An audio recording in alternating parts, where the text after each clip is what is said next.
welcome to Game 1 of this Best of 3 series. Ito po ang pinakaunang serye natin sa ating Sunday, pinakahuling Sunday ng regular season. Kaya kailangan tutok na tutok din ng Team Liquid PH dito kasi regardless kung 2-0 or 2-1 ang maging resulta nito ay Onyx Philippines pa rin ang hahakbang para doon sa upper bracket seed.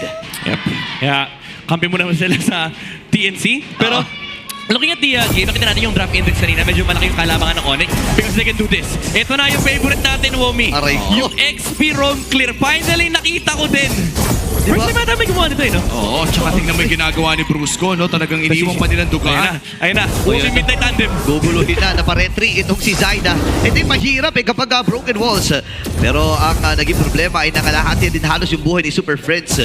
Re-respeto rin naman itong mga miyembro from TNC at i-atras na muna nila. Nagiging normal na to, no? Usually kapag may Valentina, even sa RG nakikita ko to, na parang nawawala yung priority ng mid lane clear, which is usually a cardinal sin. Pero pag may Valentina kasi parang okay lang, kahit mawalan siya ng isang minion, kasi nakukuha niya yung XP pabalik kapag umaatake siya ng mga heroes. At kung makikita natin, no, talagang medyo nahihirapan na nga si Zaida dito. Pero mukhang si Chuck, no, makakaganti lamang ng bahagya. Naninirahan na agad ang Onyx Philippines sa loob ng jungle ng TNC. Oh my goodness, ang gulo ng Onyx PH dito. Talagang chaos ang binibigay nila sa TNC. Si Zaida hindi man lang makahinga.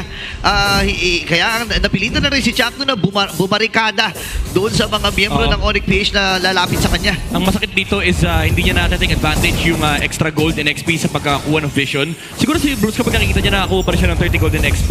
Pero bantay sarado siya rito kay Zaida. So yung extra gold and XP na nakukuha niya mula sa clears ng minion or jungle creeps, dun lang sa jungle. Hindi niya masyado nakukuha yung mga extra gold and XP sa wave clear. Pero interesting noon, tagal na natin hindi nakikita itong Cho Gold Lane. Si Benny Cutie pa nga ngahawak. Panigurado yung mga OG fans ng ating liga ay sobrang saya ngayon looking at Benny Cutie using this Cho. Pero itong pagong ay sisimula na nga ng Onyx Philippines. Okay, si Trimar ata ang mangunguna. Si Kurt ay aabante na rin. Super Prince, hawak yung tech charge. Nangangalahati si Trimar pero masyado na talagang makunat yan. Paburst na rin si Lancy. Pasok din. Brusco ay namatay kagad. And first blood para dito kay Zaida. Sasama si Benny Cutie. Si Gagang kikitagin. Dapat talon. Pero Wave the Dragon Play. At TNC ay nakadalawa. Grabe, medyo parang memories, bring back memories. Yung play para kay Benny Cutie. Dahil dyan, no, TNC makukuha din ang pinakaunang pagong ng larong ito. Di na movesan ng TNC. And ito yung masarap makita talaga sa ganitong klaseng team. Even outside of expanding rivers, yung gold lane aabot sa neutral objective. Lalo pa kasi hawak niya rito yung kanyang fighter gold. So talagang ang requirement for TNC is lumaban ng lumaban. At mukhang lamang naman ang TNC Pro Team doon. Yung burst damage yan nanggagaling kay Benny Cutie. Very respectable. Okay, binurst dito si Lancy, pero napabrilliance. May ideya ang Onyx PH. Ang katanungan dyan ay magpo-force ba sila dito ng team fight? Kasi si Super Prince ay wala pa rin namang hawak na ultimate dito. Bilis ng clear wave ni Benny Cutie. Ito yung maganda talaga para sa isang show. Pero bibigyan na nila si Brusco for the second time. At si Lancy makakuha nun. At ibang klase yung approach dito ng TNC Pro Team na wala silang pake kung makunat si Brusco. Bakit laging si Brusco na lang yung binibigyan nila? Kasi wala na parang kahit sino makita nila pwede na. Kasi wala rin namang counter answer. Ay, lumusok! Wala sa Onyx. Yun lang, medyo malaki yung butas. Malaki yung exit. Yun lang, hindi in-expectata ni Jackto na makapal at hindi siya, kumbaga lulusot siya doon. Tumagos. Tumagos sa G. Ano yun? Yun yung itsura ng playoffs nila. Pasok daw siya. Pasok na sa playoffs kasi. Pasok siya. Masikip, pero pasok sila. Sige, pero pasok pa rin. Pero at least yung tectonic charge ngayon, kung hindi naman kumabit sa pader, ay refunded 50% ng cooldown. So we could just expect na meron naman ulit tectonic charge dito si Chakno. Maya-maya lamang. At mukhang tumatahimik na ang Land of Dawn. TNC Pro Team pa rin ang nakakalamang. Halos 1,000 kanilang hawak. Pero mukhang bumababor ata sa bagal yung Onyx Philippines. Nagkakaroon ng gold din si King Kong. Pero ang hawak naman kasi ng TNC ngayon is sila yung nagdidikta ng tempo ng game. Kasi kapag tinignan mo yung lineup ng Onyx Philippines, parang mas gusto nila yung mga skirmishes, yung sila nagsistart ng pick-off, especially with the catches na meron sila, yung Mountain Shocker, yung I'm Offended mula kay Kelra. Other than that, puro hampas lang mula kay Super Prince, hampas mula kay Brusco. But if you're TNC, ang dami mong ways para mag-start ng laban. Oo, physical, magical, stuns, at iba pa. Pwede ka pa nga sipain ng gold laner eh. Diba? Isipin mo yun, no? dumating na sa punto, pre. Dapat yung gold laner mo, may set up na, initiator na. Pero nasipa ata si King Kong, papasok din dito. And si Trimar! And si Zaida ay nakakuha na ng kill. Django as well ay makakapitas ng isa, dalawa ng membro from Onyx Creation tumumba. And si Zaida ay malayong makukuha ang pagong na ito. Grabe pagpasok ni Trimar, ulti agad. Oo. Wala nang patumpik-tumpik Walang intro-intro, pre. Walang intro-intro. Pagkasabi, Trimar, ulti agad. Ulti agad at napakaganda na naging play na yon mula kay Trimar. Pero hihilain siya dito ni Kelra. Madedelikado lamang ng bagya pero alis pa rin. Medyo may kaunatan. Ang hihakap din talaga, men. Ito na yung makabagong Teknolohiya. teknolohiya talaga. Teknolohiya. Kinukumpara nga nila ito sa isang Uranus pero extant. Oo. Di ba? Ano yan, men? Pinaghalong Uranus at Esme. Di ba? Nagsawa na yung mga developer eh. Ang daming Uranus at Esme sa meta. Dagdagan natin isa pa. Isa pa. Ayan. Nagsama na sila. Ay. At ngayon no, mukhang mag-i-invade naman ang TNC Pro Team. Lolo po ang kanilang gold team mula 1,000 all the way to 2,000. Aray ko. Grabe, nakakalamang na. Looking at our Infinix in-game equipment, itong show na ito ay naka-War Axe. Yep. First item, War Axe. Ano din kasi, tank show eh. Kapag tinignan mo ang trip ni Benedito is yung mga sustained na laban. Even though initiator siya technically sa team fight, pwede kasi silang magtagal sa isang skirmish. Baka malay mo, umabot pa yung pangalawang sipa. Pero ang kinagandahan dyan kasi, may one time din na tinesting ko to, ang sakit kasi nung show. Kahit tank, parang nararamdaman nung nanunuot yung mga sipa niya. Tapos, medyo makapal yung ano niya na, medyo makapal yung spell bomb niya na. Oo nga pala. Tsaka, yung only fast na passive niya, di ba? Kapag naglalakad-lakad siya, merong may extra damage, di ba? Oo, tama. Ano yun may physical damage reduction kapag tumama. Oh, tsaka yung, I would say, no, yung spell pump din na galing nga dito sa War Axe ay nakakatulong din Yes. kung marami siyang matamaan ng kanyang Jeet Kondo. I think last time nakita natin itong War Axe build kay Ryzen pa nung season 9 Tagal na. ng playoffs. And then nakita natin yung Cho Gold Lane mula sa BTR sa kamay ni Eman. Wow, at ngayon no, mukhang re-recta pa ata si Benny Cutie patungong Brute Force Breastplate. O pwede rin ng mga iba pang items kasi maraming patutunguhan. Yung Ares yung belt. ganyang belt na yan. Mukhang tutuloy pa nga nila ang pagong na ito. This is the last turtle of the game at nahahawakan lamang ni Trimar TZ at Kirk. Trimar na lang pala. Oo. Ano yan? Basta si Trimar yan. Basta pag tinawag ng TNC, ulti agad! Ayan na, nagamit din yung Shadow. Kailangan nagpunti agad! Nagamit din yung Dead Charge. Sakto na tamaan. Kailangan Super Prince as well. Ay lumayo na. Ngayon naman ay si King Kong ay pupunta na rin sa kanyang orange buff pero ayaw talaga siya tantanan. Benny Q dito ay may sticker pa. Si Kirk ay nabugaw din. At pwede actually nilang basagin yung torre sa itaas kung gugustuhin nila. May nakakagulat kung ikaw yung Onyx Philippines, yung intro ng TNC parang di mo pwede ma-judge. Kasi ulti agad. Tapos wala ka na magagawa. Parang kailangan mo ng tigi. Para makaresponde. Kasi pagpasok ng Throne of Ruin, parang ayaw mo naman i-flicker. Kasi parang kaya naman saluhin. Kaso pag tinamaan ka na, may tech charge na kasunod, may Hayabusa na magsashadow, tapos may Ruby TD pa. Na possible mo lang kailangan. Although wala naman siya flicker, pero... Di ba? Ito nga, no, parang trip back to memory lane. Benny Cutie finds the wave, the dragon in you. Ang huling beses na nilaro ni Benny Cutie ang hero na to was in October 1, 2021, NXPE versus Echo. At ngayon, October 12 ng 2025 ay nagbabalik itong show gold lane ni Benny Cutie. Kami ba to? Parang 4 na taon na halos. Grabe. 4 na taon na. Kami to nakalaban namin yung golden ni Benny. Oo. Kayo ba yan? Season 8 eh. Oy, by the way, Midnight, ikaw ang nagbigay ng 4th place sa NXP. Tama na. Yun ang pinakamataas Okay na. na na-achieve ng next play nun dahil sa'yo. Maraming salamat, Tele-Tigers coach, Umi. Wag ako. Grand finalist, by the way. Nag-choke ako sa UAAP. Huwag ka mag-alala ako din. Grabe. Ito, ngayon lang ako nakarinig ng live broadcast na nagigling sa isa't isa. Ginigling sa isa't isa. Nagbardagulan nga. Bardagulan lang. Oy, bardagulan din. Ayun na, binardagulan na nga dito si Super Prince. Shadow Kill, pinagsaluan ng 3. Shadow out! Pero buhay pa rin naman itong si Super Prince. 18 seconds para doon sa malaking objective. Oh, that's the first lord of the game at hawak pa nga rin ang Kirk. TNC lead. No, medyo delikado si Kirk dito. Naharangan, naku po, sarado ata. Andito yung 4 na miyembro from TNC. Kaya lang kasi masyadong makulat din itong Uranus na ito. Gusto-gusto nga yan eh. Yung mga continuous damage at hindi siya basta-basta matutunaw. Pero may push na rin na ginagawa si Benny dito sa baba. Parang nagsiset up na para sa Lord. Naka-slow push na. Sabi ni Kirk kanina, sarado. Sabi ng TNC, kunat. No. Tapos ngayon, no, mukhang Oy, plano. Nilang dami. Sumipa, flicker, nagamit din. Pero pinagtulong-tulungan. Ayun siya! Ng Super Fam! And Lord, King Lord. with a kill! Kirk? Pero burst ata magiging goal dito ng TNC. Sapat ba yung oras na nabili? Dito ni Very Cutie. Aabot din dito. Ay! Super Prince, walang tinamaan. Shadow Kill. And this time ay si Side ay nakakuha na ng Lord. Kasama pa si Super Prince. Pero mamamaalam din dito si Lancy. Lalaban na lang dito ang Super Fast. Gusto nila makakuha ng isang kill.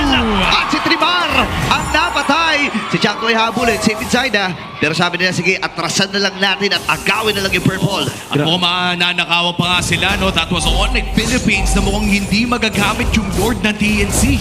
Yeah, I think masaya pa rin naman yung Onyx Philippines dito as much as maganda yung ginawa ng TNC na na-punish yung ginawa nila kay Benny Cutie, nakakuha kagad ng Major Lord objective. This does delay the game for Onyx Philippines to the point na makahabol si King Kong, maging totoong funnel yung YSS. But the thing is, if you look at TNC, parang wala rin problema sa kanila umabot ng late game. In fact, itong technology ng TNC is a counter against the funnel strat kasi isang huli lang na ni Trimar or ni Chakno or even ni Benny, pwedeng mawala yung YSS. So if you're Onyx Philippines, kahit na-delay yung game nila, they still need to find ways to address this combo mula sa TNC. Parang at the end of the day, kasi isa din lang naman yung traceless eh. Oo. And yung timing ng tectonic charge at pati na rin ng Throne of Ruin ay severely different.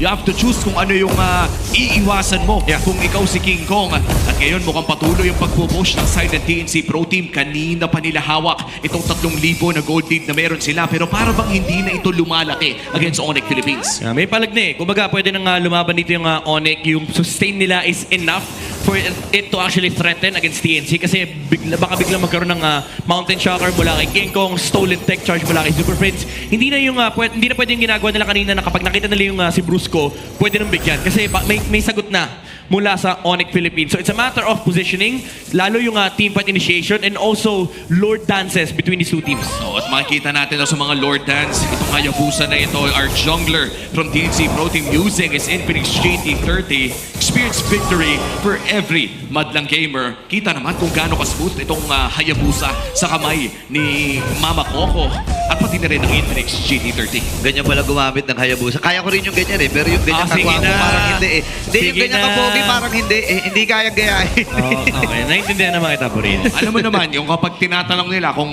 paano yung ganyang gupit, di mo naman pwedeng Sabagay. Oo, itamay. ganyan kagwapo. Tsaka pag si Burits ang kinalaban mo, magpo-posing kagad yan. Oo. Kanina nagpe-flex sila, di ba? Pwede natin ilaban si Burrito dyan. Pwede. Pero kung pipili ako ng pambato mula sa caster, si Naisu. Naisu talaga. Si Naisu Naisusulat, ata. naisusulat. Naisusulat natin yan. Any bodybuilding type, yan ang pambato natin. Yan yung literal kapag bumangga, iba. Iba. Tama. Well, kapag bumangga ngayon ang TNC Pro Team sa Onyx Philippines, ay pakiramdam ko ay kayang-kaya pa rin naman nila as long as tumama yung mga tectonic charge at pati na rin yung Throne of Ruin at mukhang babakuran na nga rin nila ang pangalawang Lord ng larong ito. Pinakaunang Lord at tatlong pagong ay na-secure ni Zaida para sa side ng TNC Pro Team at napaka-importante ng Lord na ito dahil kanina pa nandito sa 2,000 to 3,000 yung gold lead nila. Yeah, ang mahirap dito, kailangan nila ng extra factor sa team fight. It has to be Kelra. This Ruby has to make it work for Onyx Philippines. Kaso ang hirap kasi yung i-hook namin, Joe, Croc, may mga immunity and May mobile din Alice. si Benny, pwede siyang puntahan, may Kanya punish yung level na Lunox eh. Throne of Ruin. Yung Lunox, mag-purify lang tapos mag-brilliant. So medyo mahirap din talaga. Yung Hayabusa napakalayo. So, ang sikip ng angulo ng Onyx Philippines, parang yung pinagdaanan ng TNC para makapasok ng playoffs. Oo, ang hirap nito. At saka nakakatakot din kasi yung lineup ng TNC. 5 miyembro sa kanila, pre. Yung pagpasok ulti kagad eh. Oh. Yun eh, pasok ulti kagad. Walang intro-intro eh. Walang Ang intro. Rekta na sa mga gusto nilang gawin ng Onyx Philippines. Hahawakan ni Kirk ang Lord na ito at ginagamit na nga nila yung feature dito sa Broken Walls na pwede nilang isayaw sa iba't ibang angulo. Oo nga, sa ilalim nila pinapadaan itong Lord na ito, Kirk. Kung sino yung nagamit yung Bruce, kung sino magiging target nila. And this time si Chakno ay nakaibabaw na. Pasok din si Tremor. And si Gwen. Oh my goodness! Napatay ang jungler dito ng TNC. Pero kumamahanap din naman siya doon sa naging proseso. Lancy pa! Ang nakakuha ng Lord. Kinakamat sa Connect PH. Ang tanong makakatakas ba? Tatlong napatumba. Buhay pa rin naman itong si Kirk and si Kera. Pero dediretso na sa gitna itong si Berry. Grabe, Lancy! After all the criticisms, he performs like this in week number 8. Hindi pa tapos ang laban ha. Ngayon ay hatak din dito si Kera. Nabitawan yung Brilliance. Si Lord ay nasa may bandang ibaba. 8 seconds para kay Prince at Brusco. And aabot naman sila bago tumama doon sa Torre itong Lord. Ayaw pa ibigay ng TNC Pro Team yung Lord na yun. Kahit nawala si Zyda with a crucial play mula kay Super Fritz, ay nagawan ng paraan ni Lancy na siya makakuha. By the way, sobrang ganda nung angulo na napili ni Super Prince. Also, utilizing yung broken walls. Pumasok siya sa loob ng Lord with the flicker under the tectonic charge. Naabot niya si Zyda, nakapag-doubles na siya. Even though nasipa siya ni Benecuti, he's done his job. He's taken out the jungler. Pero, nakalapit si King Kong kanina. Pero si Lancy, men, saktong-sakto. Hindi ko nga alam kung anong spell or anong skill. Yung pumatay na charge! Ayan na, sakto din yung take charge. Si Goodbye, mabubuhay. Pero pinagtulong-tulungan na lang Super Family. At nagamit ni Lancy yung kanyang ultimate. At si Trevor ay mamamatay. Buhay ang pamilya. Naghahabol sila dito. Super Prince, napakatindi na rin ng damage. Kailangan na rin lumayo ni Lancy kasi wala na rin naman siyang brilliance. Yeah. At na mabubuhay pa ang ilan sa mga miyembro ng CNC. Yun lang din yung problema ng Onyx, di sila pwede mag-overstay. Even though si Trimar ay nakuha nila, again, nandito na yung damage ng Onyx Philippines. Kaya nilang labanan etong TNC, pero it has to be very quick. Kailangan pagpasok, set, patayin kagad yung target. Kasi kung nag-overstay sila, under ka pa rin doon sa threat ng mga crowd control or mga stunts ng TNC. Pero maganda to for Onyx Philippines, nababawi nila yung momentum, nakikita nila na ito yung mga angulo dapat nila i-take. Yun oh, di ba? Sobrang ganda ng pagpasok. Kaya lang ang problema ay nahuli din siya. Napakaganda ng Oh my pagbawi. God! Tingnan mo yun! Isang chaos, Yung chaos, darkening lang. oh, yung darkening yung umaabot pala. Oo, ito percentage health damage ang nanggagaling sa Chaos Bolts na yun. Kaya naman TNC Pro Team, no? Nagamit pa rin nila yung Lord na yun kahit papano, pero wala pa rin inhibitor turrets na bumabagsak sa larong ito. 16 minutes in already. Pahaba na pahaba ang ating game number 1. At unti-unti na nga nakakabawi dito ang Onyx Philippines, pero hawak pa rin ng TNC Pro Team ang 4,000 na kalabangan against Onyx. Yeah, problema nila dito yung mga makukuha na frontliners kasi ang daming blade armor sa side ng TNC. Dito kay Trimar, kay Chakno, and si Benecuti dito ay sabihin na natin kahit bumababa yung kanyang damage. Naka-hybrid naman siya. Meron siyang brute force dito. May true damage with the endless battle. Kahit paano nandoon yung damage. Pero ang pinaka-importanting aspect sa kanya is yung catch eh. Yung mahuli niya yung target na hinahanap dito ng TNC. May parang ang daming walking win condition. Sa totoo lang nitong team na to. But for Onyx Philippines, meron namang heroes sa kanila na willing mag-suicide. Nandyan yung Uranus, nandyan yung Hilda. Pero again, it has to matter. These windows na nagagamit ng frontliners nila, kailangan may mahanap silang pick-off. At ngayon, mukhang sisimulan na nga ng TNC at Onyx Philippines ang Lord na ito. Hindi pa naman ito ang Evolved Lord, pero may chance ang umabot tayo sa punto na ipag-e-evolve ito ng dalawang koponan. Tatambay na yung mga pwedeng magbigay ng vision, pero mukhang i-reclaim ni Brusco ang ilan sa mga lupain ng Onyx Philippines around this Lord pit.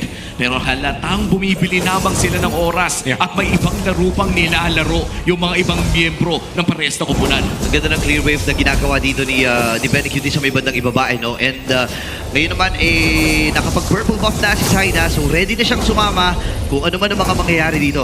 Yeah. Tsaka dito sinisigurado na walang ibang weird angles na makukuha dito Onyx Philippines. They've covered the right side, left side na lang. Yung pwede na makita. Oh, na-force yung Order of Brilliance. Ay, naku po, walang dinamaan yung Sword of Ruin.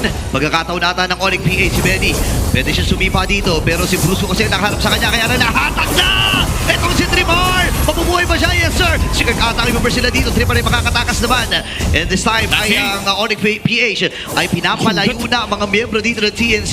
Grabe, walang mamamatay sa pamilyang to, ha? Oo, pero napag-purify na rin si Lancy. At mukhang alam iyon ng Onyx Philippines at umuwi pa nga yung Alice, pero hindi nila ipaburst ang Lord. Ito na si Benecuti ay gumagawa pa ng threat all around the map habang sinasayaw na naman ito. This is already the Evolved Lord. Nakapag-evolve na habang nagti-teamfight at mukhang sasayawin na naman ito ng Onyx at TNC. May nagpaplano Ang tanong, kasama ba sa aeroplano yung Joe dito ng TNC? Pero I would say mas big deal yung nawawalang battle spells sa side ng Onyx Philippines. Yung Purify kay Kirk, susceptible na siya sa sipa ng ni Benecuti. And even yung flicker ni Super Prince, wala yung steal ng tectonic charge with the flicker combo mula si Valentina. Ayan na, pinagpaplano na talaga. That was a flicker burnt from Benecuti. Hindi tumama yung gusto niyang ibato kay King Kong because of that traceless. Pero again, walang jungler dito ang Onyx Philippines sa Lord na ito. At alam niya ng TNC Pro Team. Narinig nila nag-retry yung YSS kaya umaabante ngayon yung TNC. Oo, kaya ata nilang sinipa na. Itong si King Kong, nakabili na rin ng immortality, pero masakit na rin yung mga normal hits. Kung sino yung nagamit ni Brusco, aanalayan na niya yung mga miyembro ng E1, pero si Kirk ata may iwan sa aeroplano. Side ay papasok din. Pero masyado siya malayo din. Super Friends para Kel. Hahabol lang ang CNC Pro Team, pero si Kel nandun with a sustain. Habang si Triman ay nandun din. Nakasama Shadow King kasama pa ng tech charge. Ilalaban na ito ng CNC Pro Team, pero may pa rin naman apat na miyembro ng CNC ng Onyx. Grabe, sustain. Si Kira ay nakakuha ng kill flicker from Shadow. Pero si Benny Q din naghahanda na magiging plano. Si Pai nagamit niya. Kaya lang mamamaalan din ata. Pop yung Emo. Kailangan matras si Zaida. Baba ng kanyang buhay. Prince, may flicker At dalawa ang kanilang napatay dito ng Onyx PH. Ibang klaseng sustain mula sa Onyx Philippines. Kaya naman hindi Itaas. nakakuha ng kills ang TNC Pro Team at agara na kasi simulan na side ng Onyx Philippines ang evolved lord na ito. Nandiyan si Zaida. Nakita siya ni Brusco. Makakapag-quad shadow pero mukhang mapapauli na rin agad ang taas pa ng buhay ng Lord Pre. Ay, binalikan pa. Pero masyado atang ipin. Chaklo. Ito si Chaklo. Meron naman siyang immortality. Si Zaida ay nakakuha pa. Nakapas ata ng Lord. Pero mamamatay itong si Chaka. Zaida! Lalaban pa rin si Zaida. Mababa ng buhay ng mga miyembro dito ng Onyx PH. no. Pero si Benny Cutie nag-aapang ng pagkakataon. Nagbabadya ang bagyo. Nagbabadya ang bagyo. At si Kiko ang nahanap niya. Ayan na, ipapaplang yung immortality. Sapat nyo ata yung kakayahan. Pero nakabili ng Winter's Crown. Makaka-trace na siya. Pero hindi siya makakaligtas sa pangil ni Zaida. Flicker from the Prince. At si Zaida na ng kill. Dalawa na kagad ang kanyang napitas. Oh my goodness. Isinama pa nila sa hukay si Kirk. Actually, apat ang napatumba mula sa Super Farm. Oh, Benny, Zaida, grabe yung paghunting nila kay King Kong. Yung timing nung Jeet Kundo into Way of the Dragon, binake nila yung Traceless, and after the Winter Crown, there was still a Shadow latching onto the YSS. Ala, kaya ba nila tapusin to? Si Triman ay pumasok na. Buhay na si Bruce. Pwede nila hawakan yung mga minions dito. Pero nandun yung Brilliant! At kumama din yung Troll of Ruin. Lancy with a kill. Pero kumama din si Lancy dito. Base shot na!